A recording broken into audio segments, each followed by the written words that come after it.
یاد رہے کہ دنیا کا سب سے کامیاب انسان وہ ہے جو پرسکون ہے اور جس کے پاس صحت ہے۔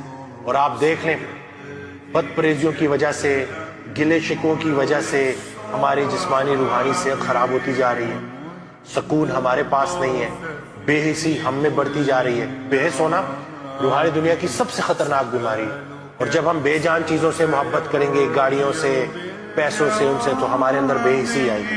تو محبت کرنی ہے تو کسی جاندار سے کریں، کسی جان والے سے کریں، تاکہ آپ کی زندگی میں سکون آئے۔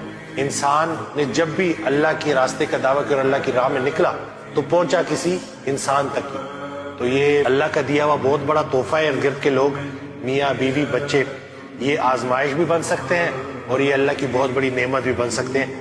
فیصلہ آپ نے کرنا ہے۔ فرض کریں کہ اللہ اگر آپ سے پوچھے کہ بتاؤ کس کس کو جہنم میں بھیجوں، تو اگر تو آپ نے بندے سلیکٹ کیے ہوئے ہیں نا، تو اس کا مطلب ہے کہ غلط راستے پہ